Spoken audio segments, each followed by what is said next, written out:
NCR की तर्ज पे लखनऊ सहित आसपास के जिलों को एससीआर में शामिल किया जाएगा। नितिन रमेश कोकरान जी हमारे साथ हैं, प्रमुख सचिव आवास एवं शहरी नियोजन। सर, कल मुख्यमंत्री के सामने आप लोगों ने प्रेजेंटेशन दिया, तमाम चीज़ें रहीं। उन्होंने इस बात को कहा कि इसको एनसीआर की तर्ज पे कई जिलों को शामिल किया जाए। क्या कुछ सुविधाएं होंगी और किस तरह से इतनी बड़ी तैयारी करेंगे आप लोग? आपको जानकारी है कि इस समय जो लक्ष्य है, उत्तर प्रदेश को शीघ्र ही एक $1 ट्रिलियन इकोनॉमी के स्तर पर हमें लाना है। और यदि $1 ट्रिलियन इकोनॉमी की हमारी परिकल्पना है और उद्देश्य है, तो जो ग्रोथ आएगा डोमेस्टिक प्रोडक्ट में, जहाँ से एक भी ग्रोथ आएगा, ये सारे अर्बन सेंट्रिक रहेगा, अर्बन सेंटर्स से आएगा। क्योंकि वहीं पर आप इंडस्ट्रियलाइजेशन करेंगे, वहीं पर आपके जो आधुनिक सर्विसेज है, टेक्नोलॉजी है, वहीं से आपके निकलेंगे। तो अर्बन सेंटर्स में यदि ग्रोथ होना है तो उसके एक प्लान्ड ग्रोथ होने की आवश्यकता है। यदि प्लान्ड ग्रोथ नहीं रहेगा तो केवल रेगुलेशन का उसमें इशू नहीं है, वो फिर इकोनॉमिक कंस्ट्रेंट बन जाएगा।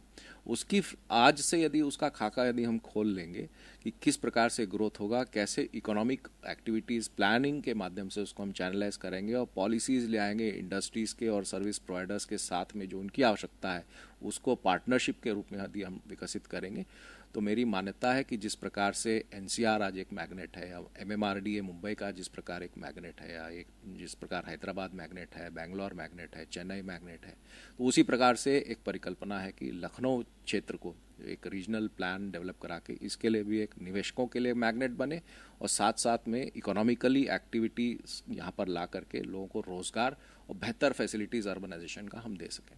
कानपुर और कानपुर देहात तक के ज़िलों को इसमें शामिल करने की बात कही जा रही कि यहाँ पे शामिल किए जाएंगे। क्या कुछ वहाँ पे सुविधाएं मिलेंगी? किस तरह से रोज़गार का सृजन होगा? इसको लेकर कुछ खाका तैयार कर रहे हैं आप लोग?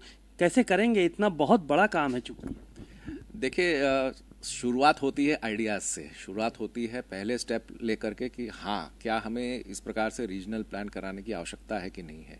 तो उसके लिए अब एक तरीके से सहमति बन गई है, आम सहमति है कि भाई इसको रीजनल प्लान हमें तैयार कराना है। अब ये कहाँ पे क्या व्यवस्था हो, कौन सा फैसिलिटी कहाँ है, कौन सा मेडिकल के हिसाब से रहे, कौन सा एजुकेशनल के हिसाब से रहे, कौन सा टूरिज्म के हिसाब से रहे, ये सब जो है ये एक डिटेलिंग का विषय है, जिसको जैसे हम आगे बढ़ते जाएंगे वैसे वैसे इसको और ग्रैन्युलर लेवल पे उसको ले आएंगे। अच्छी बात यह है कि अब हम उस दिशा में सोच रहे हैं, उस दिशा में अब हम काम करने के लिए हमने संकल्प लिया है राज्य के तौर पर। और एक काउंटर मैग्नेट जो एनसीआर रीजन का है, जो परिकल्पना रही है, इवन एनसीआरपी भी डॉक्यूमेंट्स में है कि इस एरिया को भी हमें काउंटर मैग्नेट के तर्ज पर हमें डेवलप करना है। और कानपुर तो बहुत बड़ा विकसित केंद्र रहा है इंडस्ट्रीज़ और उद्योगों के मामलों में, तो उसके भी अपनी वहाँ आईआईटी भी अवस्थित है, वहाँ कई इंस्टीट्यूशंस भी अवस्थित है, उस लेवल का हमारे पास एक्सपर्ट्स भी अवेलेबल है लोकल। तो इनको भी सब जोड़ते हुए हम एक बेहतर प्लान तैयार करके निवेशकों के साथ बैठ करके उसको कैसे डेवलप किया जाए, उस पर हम काम करेंगे। मास्टर प्लान 2031 जो है वो यहाँ का तैयार था। अब बड़ा मास्टर प्लान बनाना पड़ेगा आप लोगों को, 10 ज़िलों के लिए, 8 ज़िलों के लिए, जितने भी ज़िले यहाँ पे शामिल किए जा रहे हैं। तो क्या मास्टर प्लान को लेकर आप लोग आगे बढ़ रहे हैं? और सबसे बड़ा सवाल ये है कि ग्रामीण अंचल बहुत ज़्यादा है इन ज़िलों में, तो ये कैसे मैनेज होगा? क्योंकि आपको एक विकसित कॉलोनियाँ वो करनी है। ऑलरेडी पहले से ग्रामीण इलाकों में कोई विकसित कॉलोनियाँ तो होती नहीं है। ये देखिए, ऐसा नहीं है कि हम सारा का सारा जो है ग्रामीण परिवेश को ही हमें बदलना है, वो प्रकार नहीं है। प्रकरण ये है कि विकास तो हो रहा है।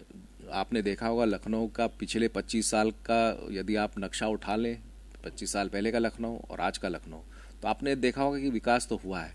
लेकिन इसको अभी समय आ गया है कि केवल शहर को छोड़ करके, चूंकि अब आप देखेंगे बाराबंकी तरफ भाग गया है लखनऊ, उधर उन्नाव तरफ भाग गया है, कानपुर से उन्नाव एक हो गया है। तो इसको जो बीच वाले हिस्से हैं जो छूट गए हैं नियोजन से, और जो छूट गए कि प्लान डेवलपमेंट से, और वहाँ पर क्या किया जाए क्या ना किया जाए, क्या पॉलिसीज रहे, उसके संबंध में जो क्लैरिटी नहीं है लोगों में, उस क्लैरिटी को लाने की बात है। हाँ, मास्टर प्लान एक टूल है। हम लोग मास्टर प्लान को एक रेगुलेटरी टूल मानते थे कि भाई ये रेगुलेशन के हिसाब से है, अर्बन प्लानिंग ऐसे होगा, इसका जोनल प्लान ऐसे बनेगा। अब इसको हम लोग सोच रहे हैं कि एक रीजनल प्लान बना करके उस टूल्स को हम इस्तेमाल करें इकोनॉमिक प्लानिंग के लिए। इस हिसाब से मैंने प्लान बने तो इकोनॉमी और रेगुलेशन दोनों साथ साथ हम इसको मर्ज करा के करें। आप कह रहे हैं कि एक सप्ताह में दूसरी मीटिंग करेंगे। उस मीटिंग में अब क्या कुछ आप लोग प्रस्तुत करने वाले हैं? अभी तो मुख्यमंत्री ने देख लिया आप लोगों का कि किस तरह से आपको करना है। अब नेक्स्ट मीटिंग में क्या कुछ चीज़ें रखने वाले हैं? ब्रॉड लिमिट्स इसका क्या रहेगा, एरिया ऑफ ऑपरेशन क्या रहेगा और क्या इसकी पैटर्न रहेगा, मतलब क्या हम उसको एनसीआर पीबी के तरह ले जाएं या एमएमआरडीए के तर्ज पे ले जाएं या हम उसको चेन्नई के या हैदराबाद के मेट्रोपॉलिटन एरिया के रूप में ले जाएं।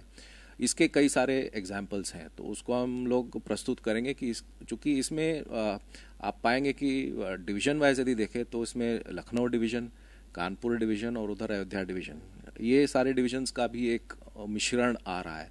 तो एक हमको एक बॉडी बनानी पड़ेगी और हर जगह बना भी है। एमएमआरडीए है तो एमएमआरडीए तो भी ठाणे, नवी मुंबई ये सब एरियाज को जोड़ते हुए बॉडी बनानी पड़ेगी। बॉडी बनानी पड़ेगी इसके लिए जो है प्लान्स अलग उसके बनेंगे और उसके जो रिक्वायरमेंट्स है वो थोड़ा सा अलग होगा। तो वो हमको तमाम चीज़ों पे चर्चा होगी और जो बेहतर लगेगा उसको इम्प्लीमेंट करने के लिए आगे best of national models, best of international models उसको हम लाएंगे और एक प्लान भी जो इसका बनेगा, जैसे अयोध्या विजन डॉक्यूमेंट बना और उसके तर्ज पर 50 साल बाद अयोध्या की परिकल्पना आज जैसे कर रहे हैं, उसी प्रकार से 50 साल बाद का जो रीजनल एरिया है उसका जो रिक्वायरमेंट है उसकी परिकल्पना भी आज ही करके उस दिशा में हम लोग काम करेंगे। क्या कोई विदेशी कंपनी भी हायर करेंगे आप लोग अभी इस पूरे चीज़ों को लेकर? देखिए, ये इसमें ग्लोबल टेंडर कराएंगे, जो best possible world class standard के जो लोग हैं उसको हम आमंत्रित करेंगे, जिनको इस प्रकार के काम करने में जिनका अनुभव हो, जिनका एक्सपीरियंस हो, जिन्होंने डिलीवर किया हो। हमें केवल डॉक्यूमेंट नहीं चाहिए, हमको ऐसे लोग चाहिए जो साथ में पार्टनरशिप करके चीज़ों को डिलीवर कर सके। तो ऐसे लोगों को हम ऑन बोर्ड करेंगे। बातचीत के लिए शुक्रिया। आपने सुना नितिन रमेश जी को, बड़ी ही बेबाकी के साथ उन्होंने अपनी बातें कहीं और बताया कि किस तरह से मास्टर प्लान जो है वो तैयार किया जाएगा, कैसे नया प्रस्तुतिकरण होगा और जो लखनऊ सहित आसपास के इलाके हैं इनमें किस तरह से रोज़गार के सृजन के लिए काम करेंगे। इस पे उन्होंने बातें कही और नेक्स्ट मीटिंग में ये सारी चीज़ें रखी भी जाएंगी कि किस तर्ज पे लखनऊ और आसपास के ज़िलों को विस्तारित किया जाएगा। कैमरामैन आशीष के साथ सीमा नकवी, भारत समाचार, लखनऊ।